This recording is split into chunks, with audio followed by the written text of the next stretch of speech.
तो आज भी कुछ फिटनेस का मंत्र देंगे लोगों को? हैं? योगा करनी चाहिए, मेडिटेशन करनी चाहिए। तो फिर तो ये लोग कहेंगे कि मोदी जी की बात बता रहा है। तो फिर कहेंगे तुम बीजेपी वाले हो गए हो। नहीं सर, मोदी जी शायद यूथ की बातें कर रहे हैं, तो पूरा यूथ ही मेडिटेशन कर रहा है। आप बस वही बात फिर से कह रहा हूं मैं। कभी मैं आपको पूरी तरह तो फॉलो कभी किया नहीं है। क्यों सर? क्योंकि बहुत कठिन होता है जी। मुझे खुद को 50 साल छोटा करना पड़ेगा, तब जाकर के आपके साथ थोड़ा वेवलेंथ बैठेगा। सर હું અમદાવાદથી છું। स्वागत है। आप लोगों को अहमदाबादियों की पहचान है क्या आप लोगों को? हम अहमदाबादी लोगों के लिए कहा जाता है, ये अहमदाबादी इसलिए बता रहा हूं, उनके लिए कहा जाता है, यानी कोई बुरा मत माने, क्योंकि आजकल ऐसा है कुछ भी बात बड़ा विवाद का विषय बन जाती है। लेकिन ये बचपन में जो सुनते थे वो मैं बता रहा हूं, मैं मानता नहीं हूं। एक बार रेलवे प्लेटफॉर्म पर ट्रेन आई, तो उसमें जो पैसेंजर था वो ऊपर के बर्थ पर था। तो उसने बाहर खिड़की पे पूछा कि भाई कौन सा स्टेशन आया है? तो बाहर वाले ने कहा 4 आना दोगे तो बताऊंगा। तो उसने कहा मत बताओ, ये अहमदाबादी होगा। धन्यवाद जी। माइक दे दीजिए क्योंकि वो काम आएगा। मैथिली नमस्ते। नमस्ते। तो आज कुछ सुनाई दो और क्या? क्योंकि लोग मेरा सुन सुन के थक जाते हैं। बिल्कुल सर। अच्छा, थक जाते हैं ना? नहीं नहीं नहीं नहीं नहीं नहीं नहीं। बहुत बहुत शुक्रिया। क्या मैं आपके साथ एक तस्वीर ले सकती हूँ? तस्वीर लेनी है? कैसे? अच्छा, सेल्फी के बिना नहीं चलता है। आज रास्ते में मुझे बहुत खुशी हुई। बहुत बहुत शुक्रिया, धन्यवाद। यहां लोग आपकी बिहारी सुनना चाहेंगे। मैं इतना नर्वस फील कर रहा हूं कि लगता है भोजपुरी, हिंदी, इंग्लिश सब भूल गया मैं, बट कोशिश करूंगा। जो भी बोल सकते बोल लीजिए। नहीं, मैं बहुत खुश हूं, धन्यवाद अवार्ड के लिए। और मैं बस लोगों को खुश करना चाहता हूं और भारत का नाम रोशन करना चाहता हूं। अगर इसमें मैं सक्सेसफुल हूं तो मैं खुश हूं। ये टैलेंट कैसे आपको, कैसे इस तरफ रुचि बनी और कैसे आपकी जिंदगी यात्रा शुरू हुई? मेरा पापा actually BHU Banaras Hindu university में पढ़ाई किया था, तो मैंने बचपन में कुछ टाइम वहीं पे बनारस में स्पेंड किया। और फिर पटना में वो एक्चुअली मिथिला पेंटिंग्स का भी बिजनेस में था कुछ टाइम के लिए। हाँ, तो फिर उसके बाद बचपन के बाद मैं वापस US गया, बट US में मन नहीं लगा। मेरे को लगा मुझको जल्दी घर वापस आना है, तो मैं आ गया। और फिलहाल कंफ्यूज्ड हूं, लक्षद्वीप जाऊं या द्वारका? द्वारका आपको काफी नीचे जाना पड़ेगा। लेकिन वो मेरा अनुभव बहुत ही अद्भुत था। खैर उसकी बात कभी फिर करूंगा, लेकिन मैं नहीं मानता सब टूरिस्टों के लिए कितना सुविधाजनक होगा। लेकिन अब जैसे मैं आदि कैलाश गया था, आदि कैलाश हमारा काफी ऊंचे टॉप पर है, और दूसरी तरफ मैं यहां द्वारिका में काफी मीटर नीचे चला गया पुरानी द्वारिका देखने के लिए। आप ये जब भारत की इन धरोहर का परिचय करवाती हो, तो मैं दो विषय लेकर इन दिनों चल रहा हूं। उसमें आप जो क्रिएटर्स होते हैं मदद कर सकते हैं। एक हमारे लोग क्या करते हैं, जैसे कहीं चले गए सोमनाथ, तो बस में ट्रेन में अपनी कार से उतरेंगे, भागेंगे, और जैसे भगवान अभी कहीं जा रहे हैं तो पकड़ो। उनके दिमाग में यही रहता है, तो दौड़ो, पकड़ो, और फिर एक बार देख लिया तो इधर उधर छुट्टी। मैं कहता हूं भाई ऐसा क्यों करते हो? जहां जाते हो कम से कम एक रात रुकिए। टोटल जो आपका बजट है, टूर ट्रैवल का टोटल बजट है, कम से कम 5%, 10% लोकल कुछ न कुछ चीज खरीदिए, लोकल प्रोडक्ट खरीदिए। अब फिर आप कहेंगे नहीं हमने पानी पूरी खरीदी थी, ऐसा नहीं। खाना वाना तो कंपलसरी है, खाएंगे, लेकिन कोई वहां की प्रोडक्ट, क्योंकि हमारे देश की जो ये भी एक सामर्थ्य है और वहां की इकोनॉमी को बहुत बड़ा बल मिलता है। अब जैसे मान लीजिए आप बद्रीनाथ गए और वहीं से थोड़ा एक 5 किलोमीटर दूर मणा गांव गए और मणा गांव से हैंडीक्राफ्ट खरीदा, तो हिंदुस्तान का वो पहला गांव, उसके बाद चाइना आ जाता है, वो पहला गांव, वहां के कुछ चीजें खरीद करके अपने गांव ले जाओगे, देश की एकता को हमेशा हमेशा बनाए रखने में काम आएगा।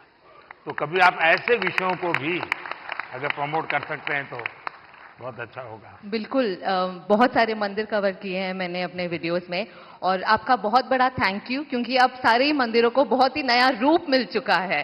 So thank you for that. Thank you. Malhar, ये जो लोग क्रिएटर्स हैं ना, उसमें कुछ लोग वो भी हैं जो क्या खाना चाहिए वो भी कहते हैं।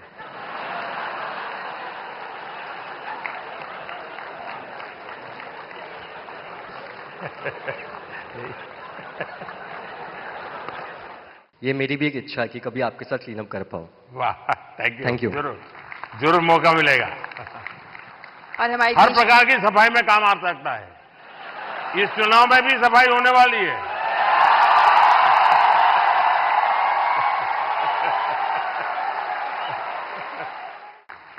नो बाबा, पैर मत छूइए। बहुत बहुत बधाई आपको। यो श्रद्धा से मेरा दोबारा मिलने का मौका मिला है, बहुत बहुत बधाई। बहुत बहुत धन्यवाद, बहुत बहुत धन्यवाद।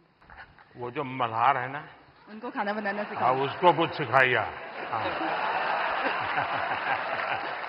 अच्छा हुआ आप इस काम को किया और आपके कारण लोग जानेंगे, कि वरना हमारे गुजरात के लोगों का एक स्वभाव रहा है, वो सैटरडे शाम को कहीं के रेस्टोरेंट ढूंढते रहते हैं फास्ट फूड। और फिर वहाँ मैक्सिकन कहाँ मिलेगा, पिछले सप्ताह मैक्सिकन लिया, इस बार इटालियन कहाँ मिलेगा। और अगर वो कुल्लू मनाली जाएंगे तो यार गुजराती डिश कहाँ मिलेगा। खैर मैं बच्चा नहीं था तब,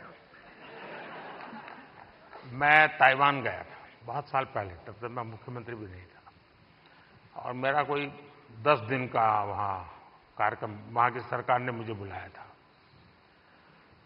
मेरे यहाँ से गया आइटनरी के साथ, no fish, no eggs, no meat, सब no no no no no. तो उनके लिए परेशानी थी, खिलाए क्या उसको। तो फिर मेरे साथ जो उनके कोऑर्डिनेटर थे, उन्होंने कहा कि साहब यहाँ एक बुद्धिस्ट रेस्टोरेंट है जो वेजिटेरियनिज्म को प्रमोट करती है, तो हमने आपके लिए वहाँ तय कर लिया है, आप क्योंकि और कहीं पर भी आपके लिए वेजिटेरियन मिलना मुश्किल हो जाएगा। तो मैंने कहा चलिए आपकी बहुत बड़ा धन्यवाद करता हूँ, आपने मेरी सेवा की। अब मैं गया, सब मैंने देखा, उन्होंने शोकेस किया हुआ था ऑर्डर देने के लिए। मैं देखते ही चौंक गया, क्योंकि किसी को दिखता था चिकन जैसा, कोई दिखता था फिश जैसा, कोई मटन की सारी चीजें दिखती थी।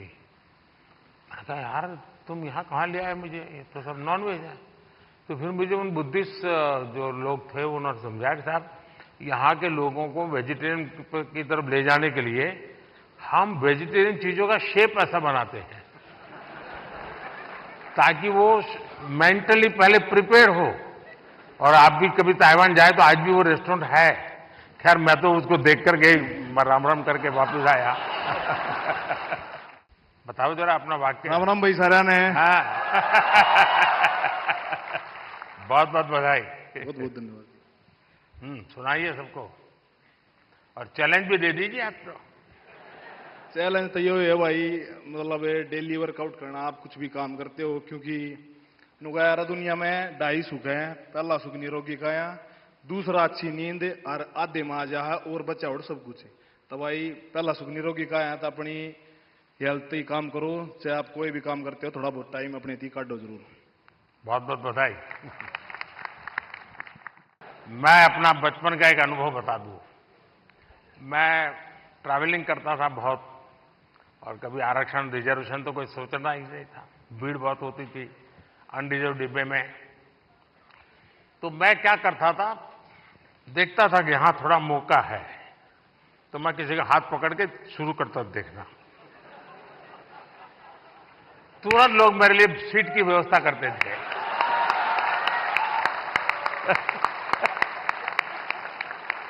आइए आइए बैठिए। कोई रेस्टोरेंट वाला अपना किचन दिखाता है क्या?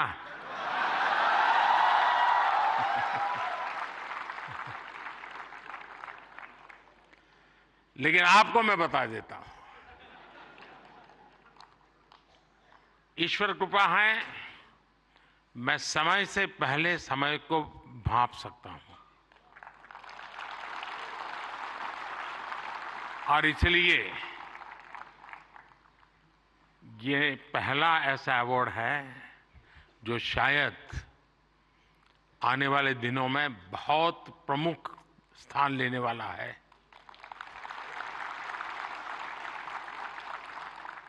कंटेंट क्रिएटर्स के लिए बहुत बड़ा मोटिवेशन बनेगा। उनके काम को एक बहुत बड़ी पहचान मिलने वाली है।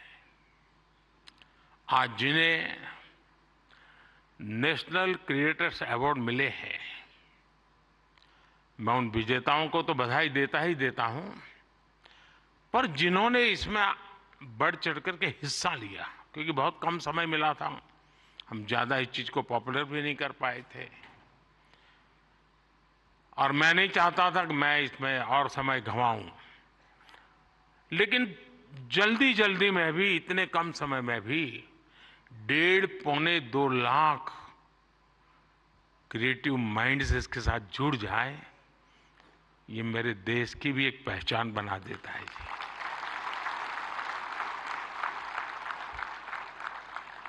और साथियों, आज एक और पवित्र संयोग है। ये पहला नेशनल क्रिएटर्स अवार्ड महाशिवरात्रि के शुभ दिन पर आयोजित हो रहा है।